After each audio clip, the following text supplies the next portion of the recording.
I'm Alessandra Ipcc. I'm a space physicist from Brazil.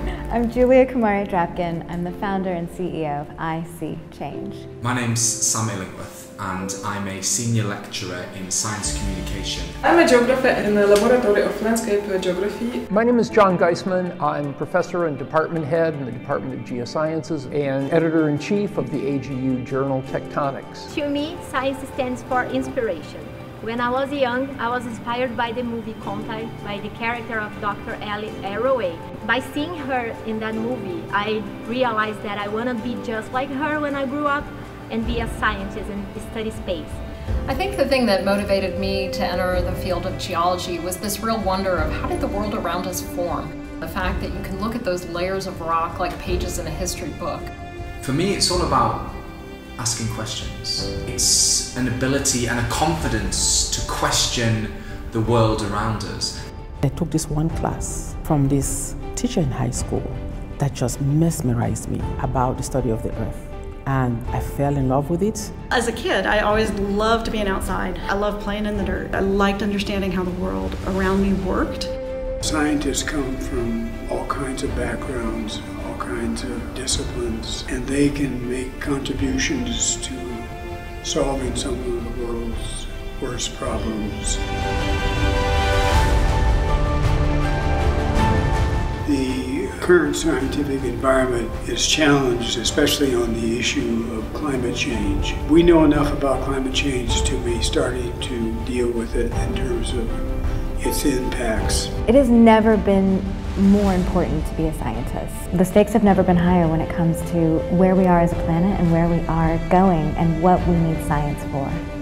We need to decarbonize our economy and we need to do it on a relatively short time scale. Geoscience is important. Our biggest challenge is having the public understand the value and importance of science. We're heading towards a crisis, but we are unable to answer many of those questions because of the limited funding that is made available to scientists. I think it threatens our science and even the future of our planet. Science is going to pull us out of all of the grand challenges that face the human race. We can't solve any single problem confronting us as long as we all, in unity, agree to solve that problem. As a geoscience community, we need to make sure that we're always speaking with one voice. That science is for all. Science concerns everybody, science is about everybody, and science is for everybody.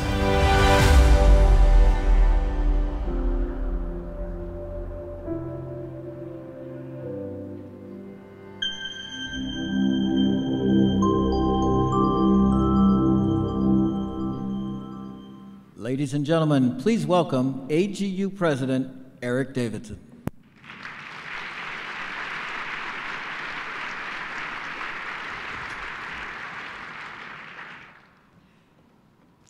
Good afternoon, and welcome to Washington, D.C.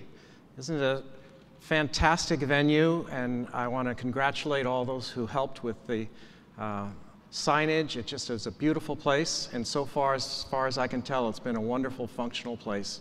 So welcome. I hope you have a great week here.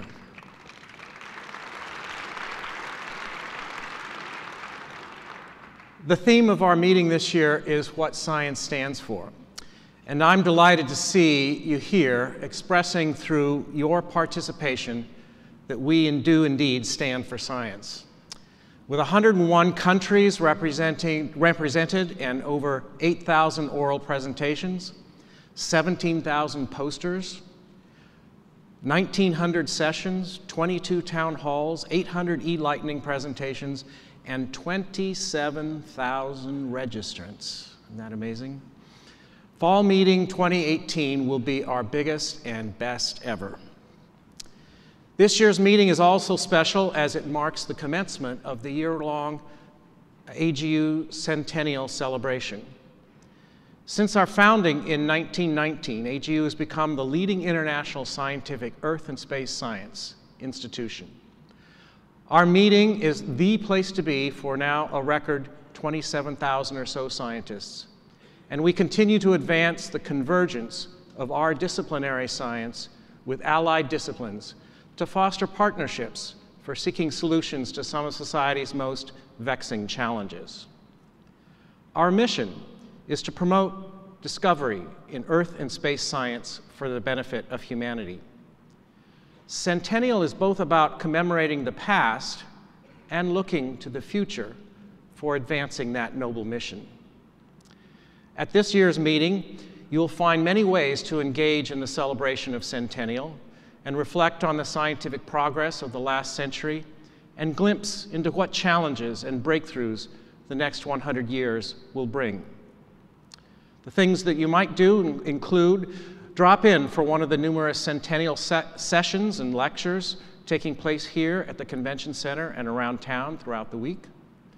There is a Centennial swirl on your meetings app to help you find them. Join us for Friday's Centennial Plenary, a celebration of the past and discussion of the future of Earth and space science, which marks the official start of our Centennial. This special session will feature a series of short presentations representing all 25 AGU sections, covering topics from the Earth's core to solar system and beyond, and reaching to new transdisciplinary topics, societal issues, education, culture, and more. You can stop by the AGU Central booth in the exhibit hall to record the story of your own scientific journey as part of the AGU Narratives Project. You may recall that 2 years ago, at the fall meeting in San Francisco, we quickly organized a panel session that we called The Changing Political Landscape, which was our euphemism for the dizzying challenges that we anticipated facing following the surprising results of the 2016 US election. Speaking then as the incoming AGU president, I emphasized that first and foremost, scientists must stand up and tell their stories of why science is so essential to our country and to the world, to the environment, to human health, and to the economy.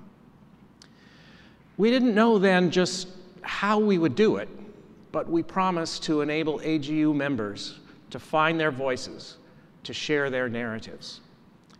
I'm proud to report now that through a large ensemble of opportunities, including the AGU Narratives Project that I just mentioned, a partnership with StoryCorps, a Voices for Science program, marches for science that we've done together, congressional visits, including some happening this week, online toolkits and webinars, the Thriving Earth Exchange project, and over 30 sessions and workshops at this meeting organized by our Sharing Science staff, we have more scientists engaged in communicating the value of science than ever before.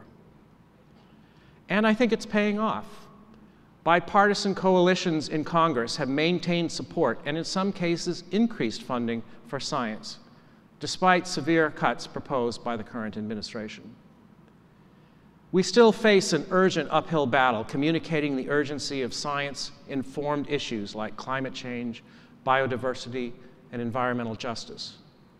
But I am convinced that by standing for science with effective narratives, we are helping to build the needed constituencies and coalitions. AGU has established itself as a leader in ethics, open data, and open science, fostering international collaborations, and promoting convergence science. I announced last year adoption of our new ethics policy, which expands the definition of scientific misconduct to include harassment, bullying, and discrimination.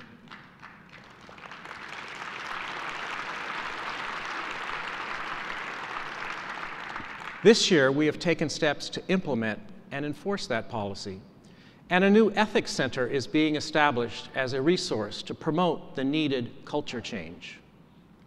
We've established new partnerships in China and strengthened existing ones in Japan and Mexico.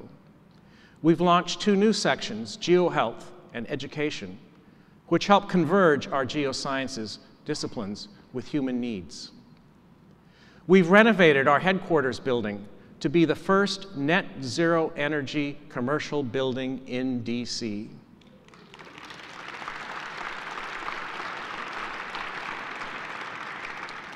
Thus, we're setting a high but clearly achievable bar for every business, organization, office, and residence to contribute to urgently decarbonizing our society. So we not only talk the talk, as our members, mostly you, will be doing this week while presenting some 26,000 papers and posters on a vast range of earth and space science topics. And we publish the research as we do in our over 20+ high-quality journals. But we also walk the walk in reducing our own building's annual carbon footprint to 0.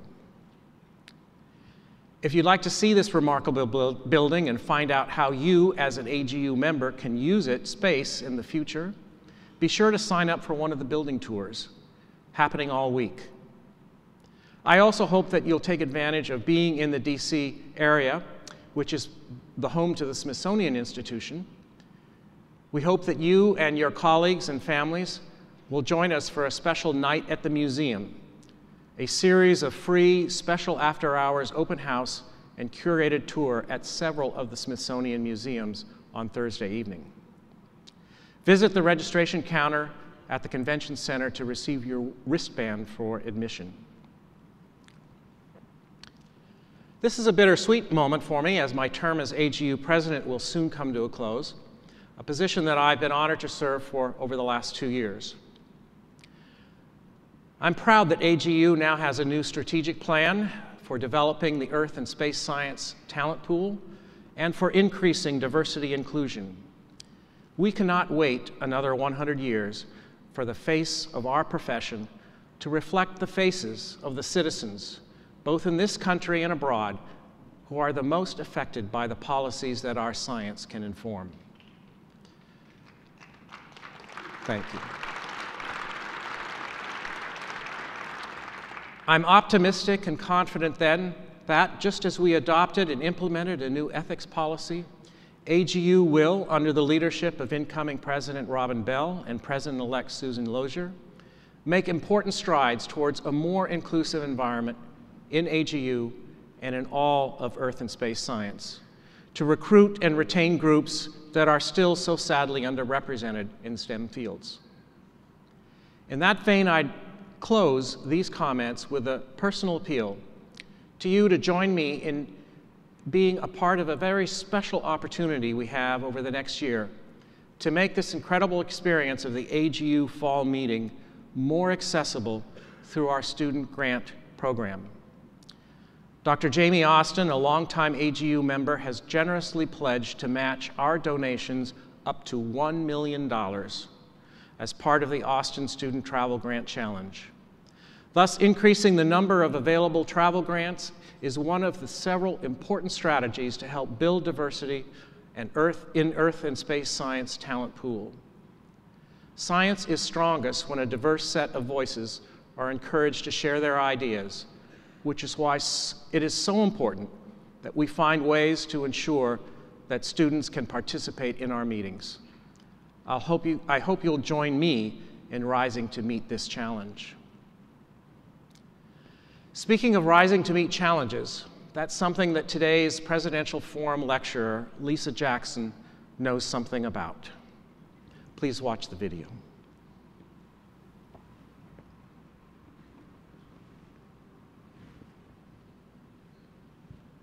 No?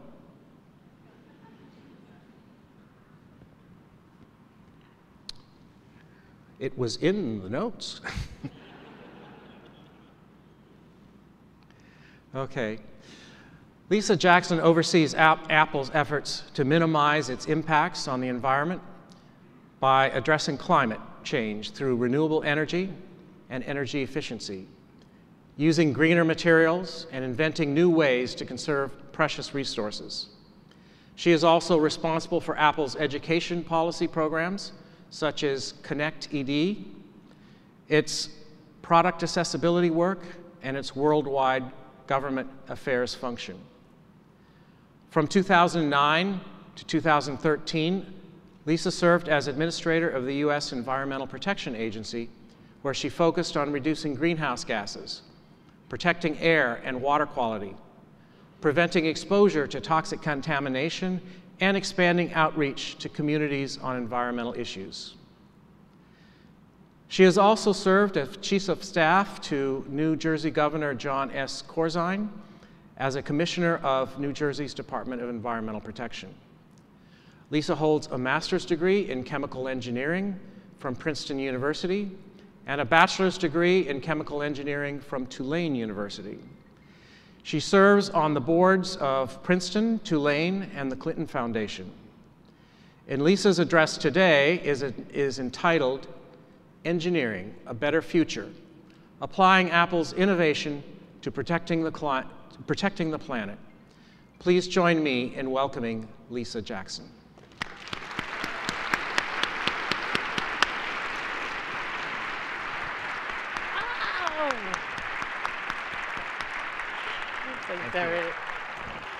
Wow, you aren't playing. There's a lot of people in this room. Well, thank you for that introduction, Eric, and thank you to the American Geophysical Union for inviting me here today. Congratulations on the wonderful start to this huge meeting. It's really an honor to be here. I see and know some familiar faces who are here. If I try to do shout-outs to all the luminaries in the field of earth sciences, I'm going to leave someone out. So I'm going to pick folks that maybe are a little lesser known. I want to say hi to Dr. Tripathi and her fellows from the UCLA Center for Diverse Leadership in Science. Are y'all here? You better be here. And I want to say hello to Anita Gannison and Celeste Pallone, who are two more women who are coming up through your ranks. Now, I am a chemical engineer by training. In fact, I went to school on a Shell Oil scholarship, full ride, both through Tulane and then had a scholarship at Princeton. Science has always been a focus of my career, so there's a certain comfort that always comes when I find myself in a room full of us, scientists.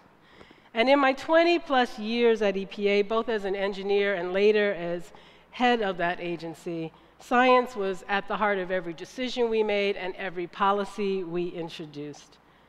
One of the most important of those came in 2009 when I signed my name to the endangerment finding, declaring greenhouse gases a threat to human health and welfare. Now, that finding was based on decades of scientific evidence compiled by the world's top minds. And in conjunction with agencies in the US and around the world, it became the foundation for a number of key actions to address climate change, including our nation's Clean Power Plan. And it was also the basis for the current administration's recent release of the 4th National Climate Assessment, sadly, but also appropriately, on Black Friday. The report, mandated by Congress and sourced from a collective of federal agencies, makes clear that climate change is wreaking havoc in the United States. It's damaging our health and our economy, and it will only get worse unless we take action now. Add this to last week's news that 2018 is on track to record the highest levels of greenhouse gas emissions in history. And of course, as scientists, we welcome the recent Ipcc report that advised limiting global warming to 1.5 degrees Celsius versus 2 to avoid catastrophic consequences, meaning much more action is needed right now. That report, by the way, was authored by 91 people and reviewers from 40 countries, citing 6,000 scientific references. Science doesn't play favorite or politics. Science that continually exposes the truth. And the truth is that climate change is here and it's altering our planet right in front of our eyes.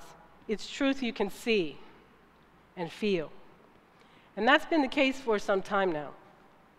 You heard I studied at Tulane, and I'm a proud daughter of New Orleans. And 13 years ago, when I drove my mother and my aunt and my stepfather out of New Orleans, as Hurricane Katrina was about to begin its assault on that wondrous city, I can promise you even then that I saw and felt the truth of climate change. Just a few weeks ago, in my newly adopted home of California, as wildfires devastated communities, claimed human lives and threatened the health of millions of residents across the state and beyond, I can promise you I saw and felt the truth of climate change. Now, this is the last place that I need to be preaching, but any deliberation at this point is negligent and dangerous. We are living and feeling and breathing the impact of climate change every day. As we find and implement solutions to protect our collective future, it's so important that you're engaged, because we need everyone engaged. And science needs to be the light that guides our journey. Now, at Apple, our journey begins at home. I joined the company 5 years ago now. And when I first joined, one of my priorities was to address climate change. We knew that our journey was going to start with our energy usage, and we were already developing and purchasing renewables when I joined. But we needed to do more, and so we started with our data centers. Now, to give you a sense of how big a challenge greening our data centers was, data centers power billions of tasks that happen on your device. Every photo, every FaceTime call, every iMessage, you get the picture. We did that, but we didn't stop with powering our data centers with 100% renewable energy. We expanded the program to cover all of our US operations. And then we expanded it to cover the world. This April, we proudly announced that we'd reached our goal. Every Apple store, every office, every co-located facility in 43 countries around the world is powered by 100% renewable energy.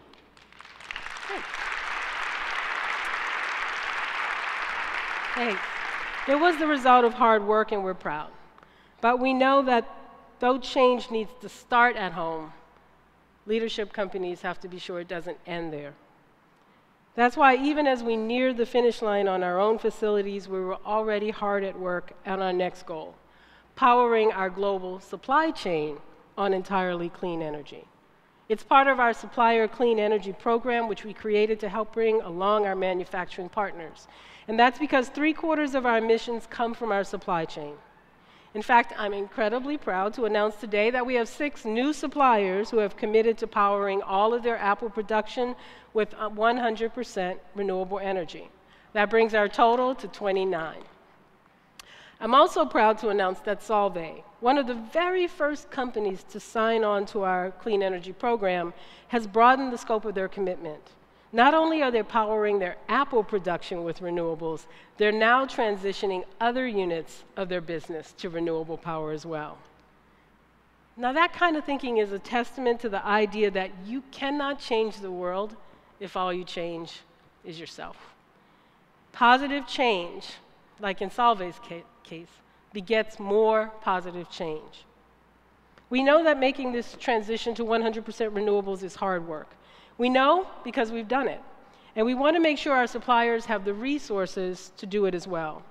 That's why this past summer, we launched a first-of-its-kind clean energy fund. The fund connects suppliers with renewable energy sources, which is especially important for smaller companies that may not have access to affordable choices. It is a model that we hope will be replicated around the world. Yeah, you heard that right. Apple would like you to copy us on this, just on this. In fact, we engage with governments around the world to push for policies that not only make it easier for us and our suppliers to procure clean energy, they're making it possible for everyone to do the same. In Vietnam, in South Korea, and in Japan, that means making sure there are more renewables available and that there are companies who are able to purchase renewables. And when governments try to advance policies that take us in the wrong direction, we speak out, like the current administration's rollback of rules on coal-fired power plants. That includes last week's announcement eliminating the need for new coal plants to install carbon capture technology. We even team up with other tech companies to use our collective voice to demonstrate the importance of forward-leaning public policy on energy. We joined Amazon and Google and Microsoft in filing an amicus brief supporting our national clean power plan. And we've since joined forces to help bring about renewable energy solutions in North Carolina and in Iowa, where many of those companies, including us, have data centers. So I'll say it again. Solving climate change starts at home, but it can't stop there. That means smart energy solutions that can be implemented by everyone, everywhere. Now, As vitally important as energy usage is, it's not the only way that we should look at our impact. Equally important are the materials we use. That's why Apple is charting a new course for ourselves and hopefully for our sector.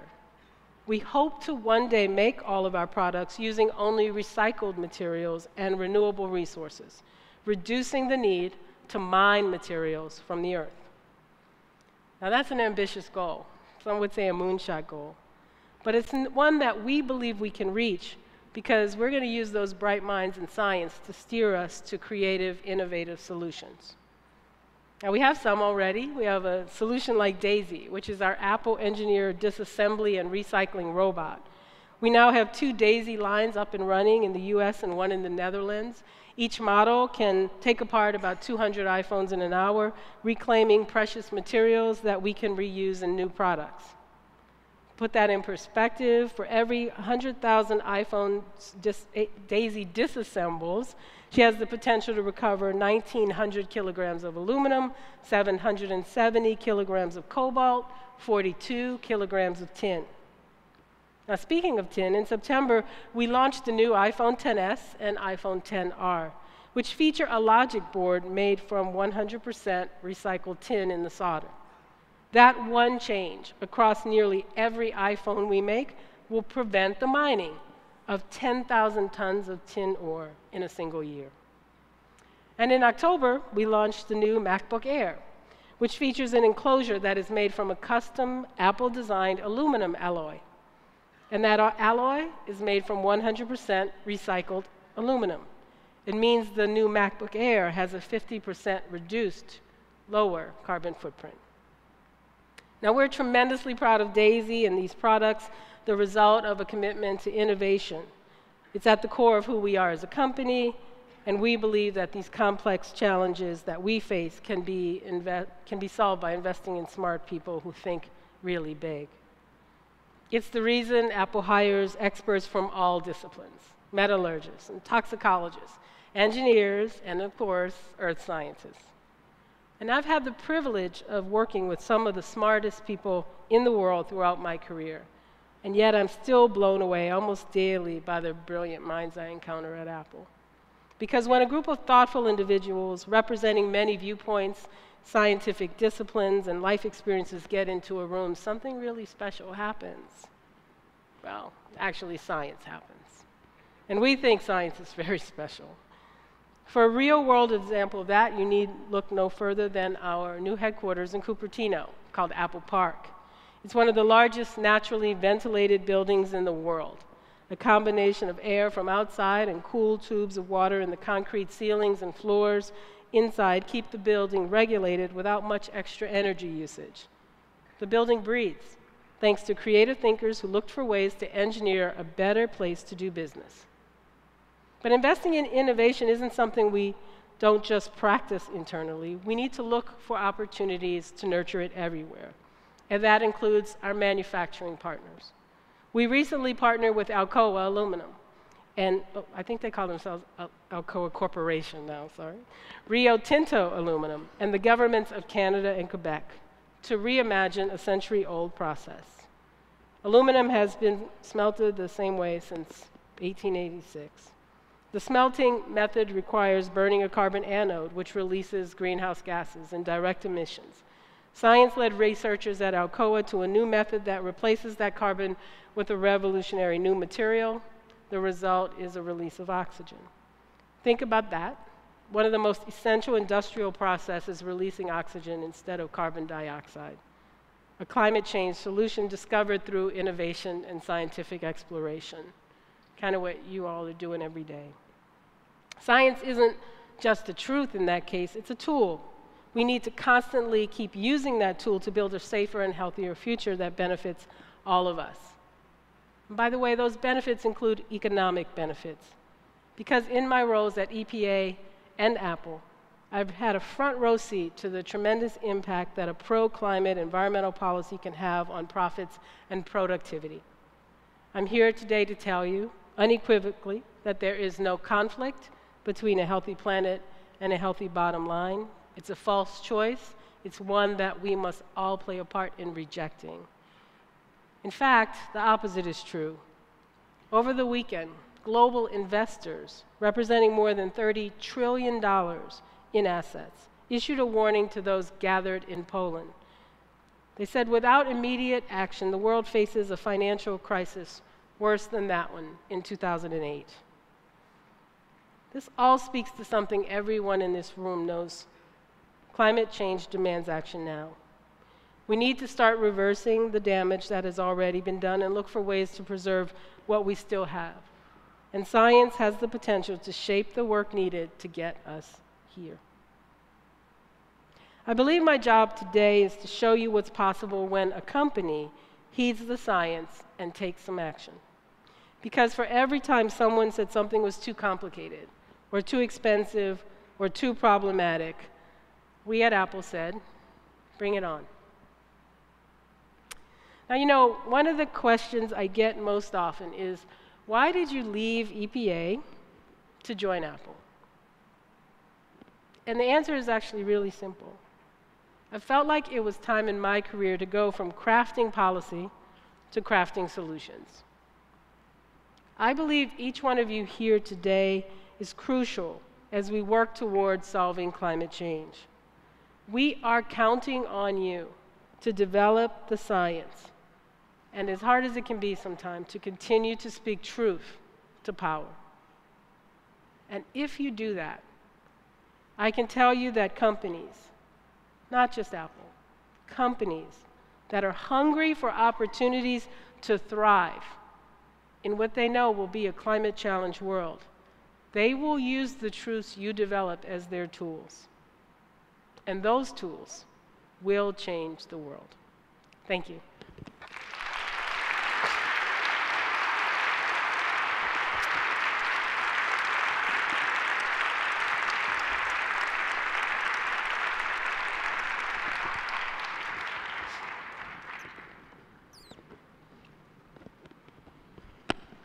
Okay. Thank you so much, Lisa. You're welcome. Yeah. Now we'll do the video. No, just kidding. So it's very inspiring talk, and of course your role model is what you've accomplished at EPA and now at Apple is also very inspiring to us. But I wondered if you'd take a moment to talk about your career path before you got to EPA. Not all of us can aspire to becoming administrator of EPA or VP of Apple, but we still want to all make a difference in the world. And at what point along that career path did you start to feel that your investment in your education in chemical engineering was paying off, that you felt that you were giving back to society and making a difference? Good. So, you know, I grew up in New Orleans. I was actually adopted as an infant and brought to New Orleans, so it's the only home I know, although I was born in Philly, so the mayor of Philadelphia used to say I couldn't forget that. You know, my dad was a mailman. My mom was, when she wasn't taking care of us, she was a secretary in a high school and later on in a college, a university, Xavier.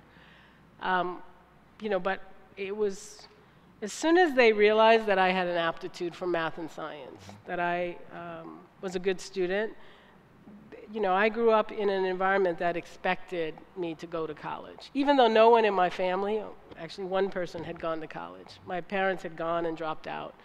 My dad went to war and then came back. So I think the first thing that I always remember is that my pediatrician in New Orleans at that time was a woman, Dr. Wexler. And the reason I think that's important is it speaks to the importance of role models, of that you cannot dream what you cannot see. It never occurred to me as a little girl that women weren't doctors, because I had one. I didn't like her very much. She gave me shots. But, I mean, I had one, my mother said. And, you know, as I got older, I think just that positive belief. I went to an all-girls high school. I'm not saying it's for everyone, but for me, there was none of the pressure that happens to young women where you feel like achieving in science has to come at the expense of something else. And I think all those are important. So even if you don't go to an all-girls high school or middle school, which is when we know girls start to turn away from science and technology, that you have a way to sort of reassert the importance of being your true self and feeling proud of what you do. And I do very much. I really thought I'd grow up to be a doctor. And you know, I went to a engineering camp the summer between my junior and senior year of college, and it was sponsored by NACME, the Consortium for Minorities in Engineering, because there weren't very many black engineering students, and they were trying to get talented students to consider engineering as a profession.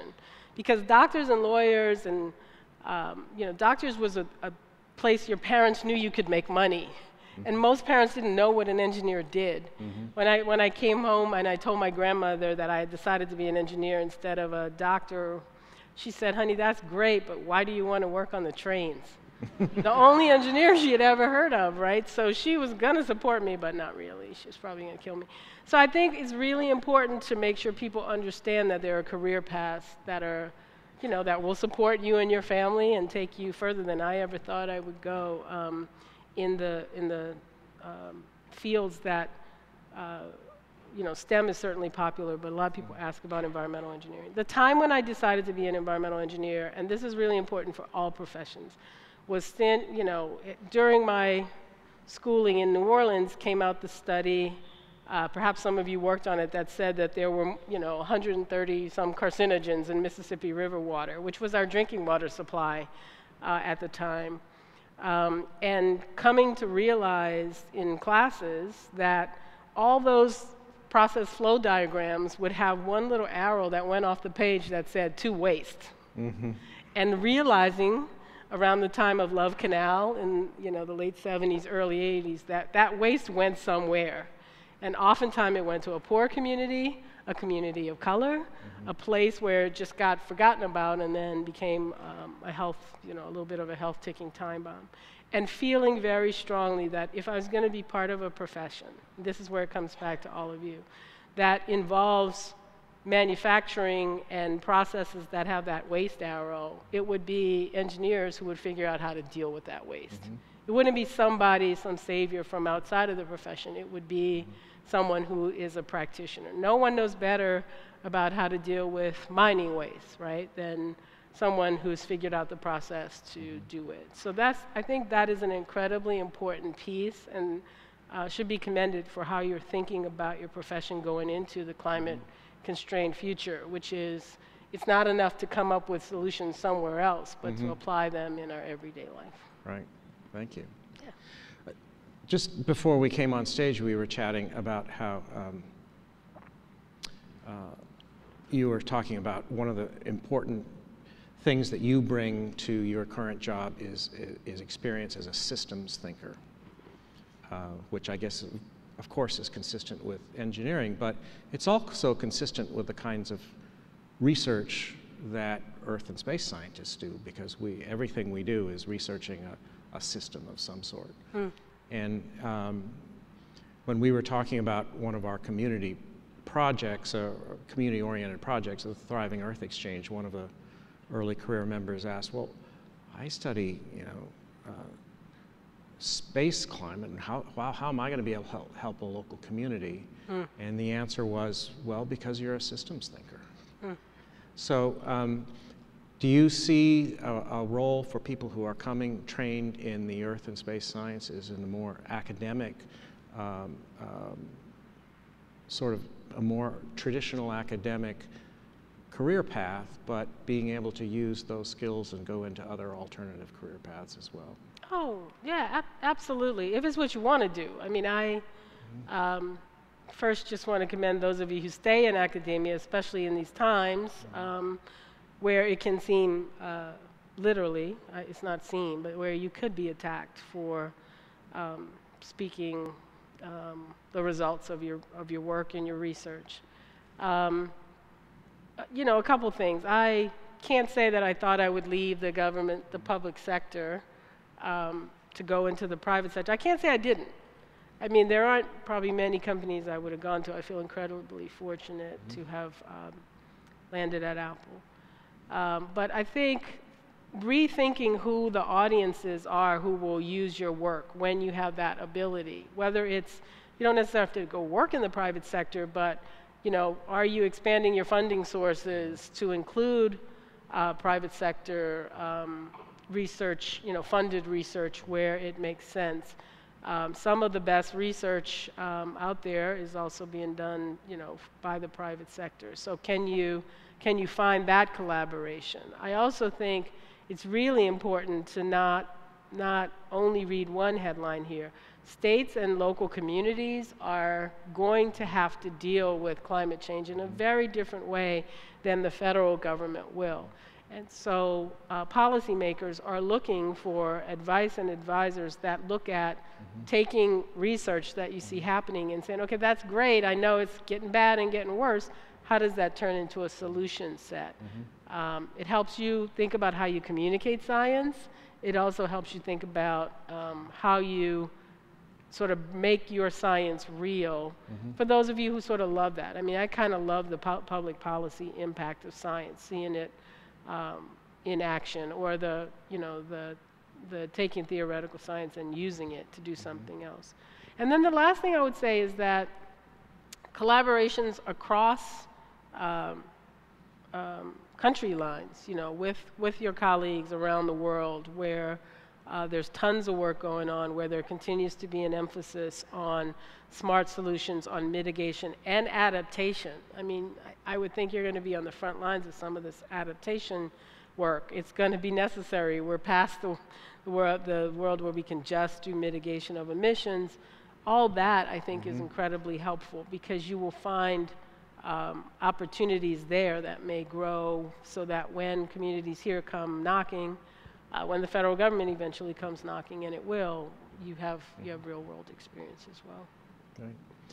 We've already touched on the question of lack of information about other career opportunities, say outside the traditional medicine, or that the public knows well. And you also mentioned something about an impactful event for you of a chemical engineering society providing you with an opportunity.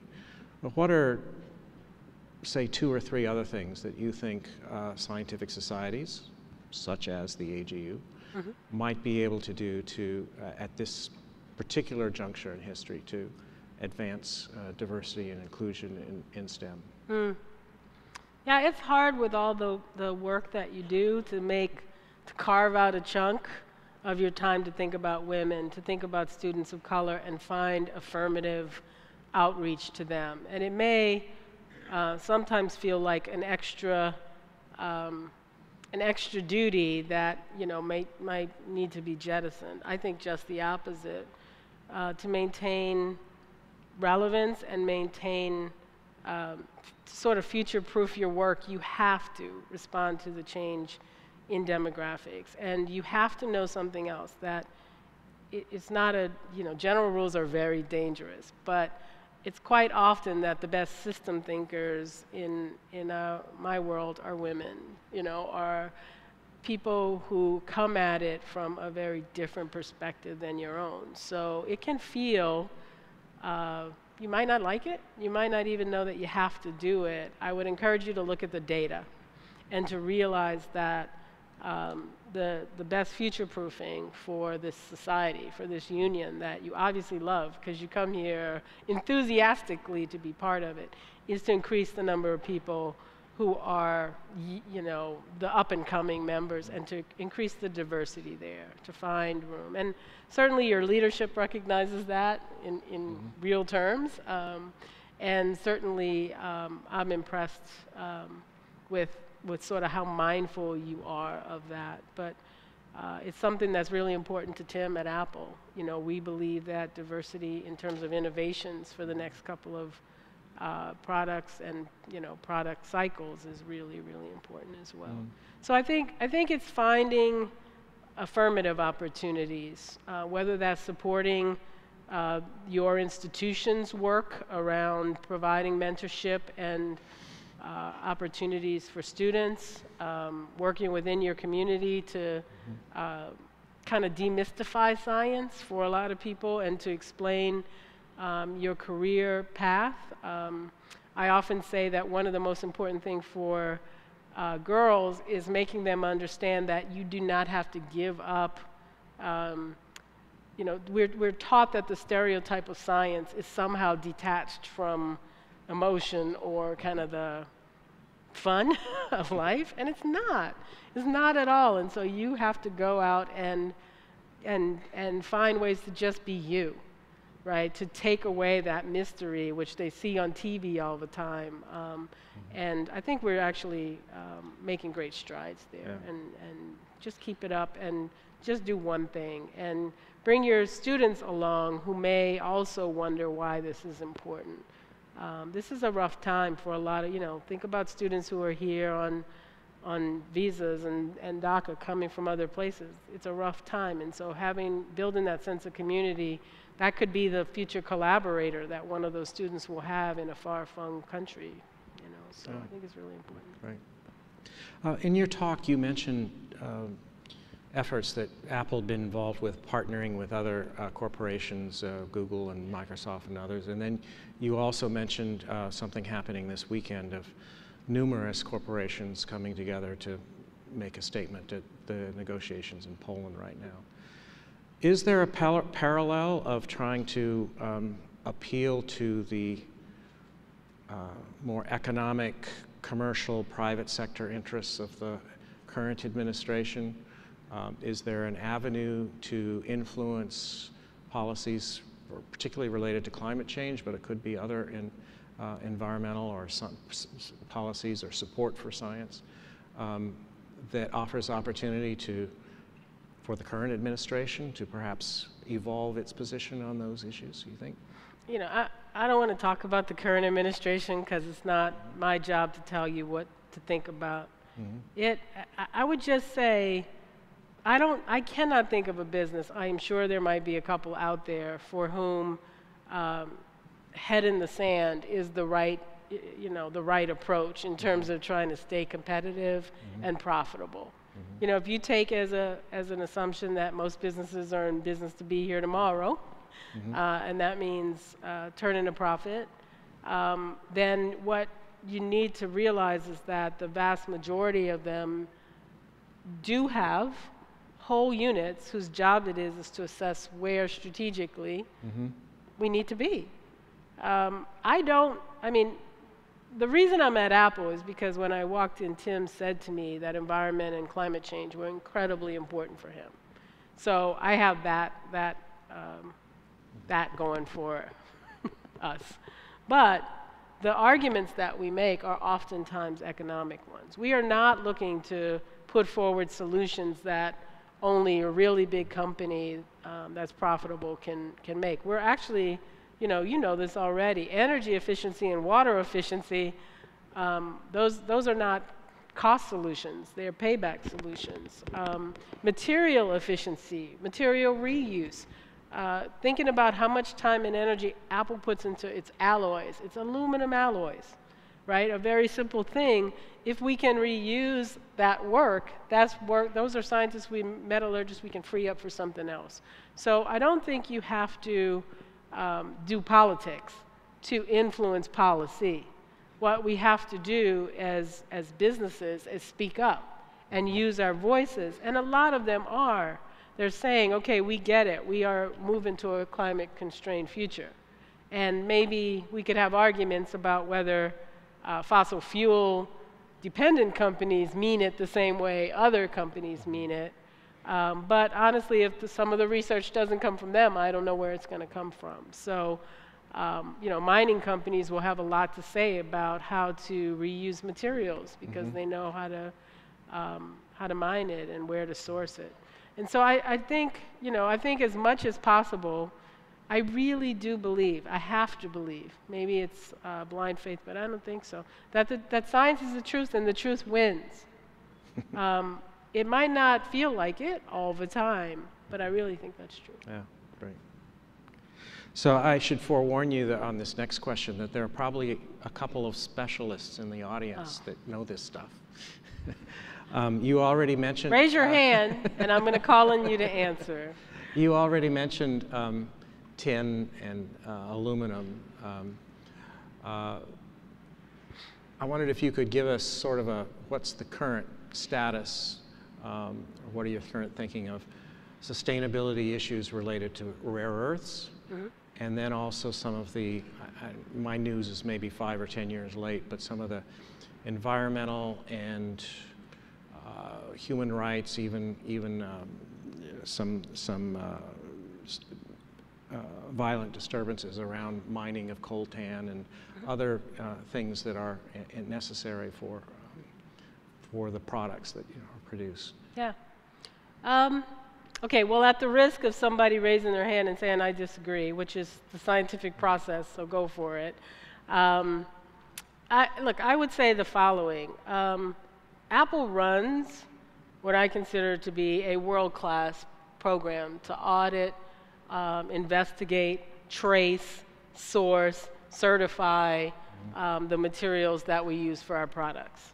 And one of the frustrations that we have is that you can only do so much to try to ascertain the truth if you're working against monetary interests like maybe corruption or fraud or other interests, which I won't say politicians are involved, but political pressure for economic development, which is a valid thing. So what we found is that there are cases when we can have a sea change effect in terms of changing the supply chain and making it much better and stronger, and some cases where we're going to keep working at it. We're not going to stop running the world's best programs, but maybe there's something we can do to disrupt the current system. And so one of those things is really thinking about material recycling and use. You know, if mining is a problem for a company, maybe we don't need that step in the process. Now that's oversimplified by a long shot. For all of you, you know that material properties and recycling impacts those properties, so we have a ton of work going on to qualify materials, to ensure that the recycled materials don't come at any cost to product performance or product durability, but that's incredibly important. We're also really invested in the idea that our products last a long time. And so that is a place where I think we have a lot to say and will continue to have a lot to say about product longevity. Probably the most important part of which is that, you know, the free upgrades you get on many of our products means that your current iPhone can feel pretty much like the latest model. If, you know, should you decide to keep the phone you have or the product that you have. All those are really important pieces, but I think we certainly don't have our heads in the sand to know that the challenges around these materials are real. It's part of the reason. We have a whole strategy for this circular economy work that we're doing, this, you know, reducing the need to mine, and we focus in first on the things that are the riskiest to get. We don't do mining. It's several layers down in our supply chain. But whether it's because the material is hard to get, whether because there's economic challenges, or more likely because there could be human rights or supply chain challenges that no matter how much work we do, we cannot, you know, assure ourselves we can do it on our own. We're a tiny piece of the tin industry, so we're not going to move that market, but we can move our piece of the market and say, why don't you use recycled? It's out there, it's available. And then others should do the same. So I think it's a constant process, and I think we're going to keep working at it. And I think you would be surprised how animated our young engineers, and everybody at Apple's younger than me these days, but how much they care about this issue. It makes their work much more meaningful to know that they have this other constraint on the other side, which is to be smarter about the materials we use and the material amounts we need. Actually, if they're like our early career scientists, no, I would not be surprised. I bet that's right. They become ours. We're almost out of time, but I want to leave with just one sort of big picture question, since this is the beginning of our centennial and we're trying to think big about what science may have in store for us. When you think big about the possibilities of technology and where Apple might be going, what are some of the similar major accomplishments that you're, or new directions that you're hopeful to see? Oh, well. Maybe we don't have to go 100 years, but let's say in our lifetimes. Yeah, I mean, I have to be so careful here because we don't talk about product development at Apple. Well. I am incredibly impressed by the distance between innovation, discovery, piloting, and actual use in manufacturing or in design. So what the tech sector does and has done so well is take us from invention to use in a really compressed time frame, right? So you find something, it's in our interest to know and find and source the smartest people who are doing the most cutting edge work on the things we care about, and then take that and commercialize it. And so I think the connection between the work you're doing and the folks who are going to use that work is incredibly important. I think many universities and academic institutions are trying to figure out how to make sure those innovations are coming to roost. I think the systems thinking that you mentioned before about how to think about not just the work you're doing, but the work others are doing that might combine with your work to make it a truly disruptive innovation is really important. And I think, you know, Margaret and I were talking backstage about the fact that you have so much data, and you have so much data that sometimes you might feel like, you know, you're drowning in it. And that's important that you not drown, because somewhere in that data could be the thing we need. So I think really engaging with those in your world, whether they be here or abroad, who are becoming experts in data, big data, machine learning, which is really important, is good, because that can be the difference between taking data and really quickly having it become something that's usable and important. So you're basically grappling with all the things everyone's grappling with, which is that knowledge curve and then that commercialization curve, all of which point in the right direction. The thing that we need to also do is make sure the policy curve moves. And that's going to prove to always be hard. But in the past, you know, at EPA, we used to always say that the Clean Air Act couldn't have come about if the technologies to clean the air weren't already there, weren't commercially available, because you can't ask people to do things that just aren't available to be done at a reasonable price. And so, you know, best technology relies on the innovations you have in turning those into technology that society can use. And I wish you luck with that and another wonderful 100 years of inspired leadership and literally earth-changing discoveries. So thank you. Well, thank you so much. Everyone join me in thanking Lisa.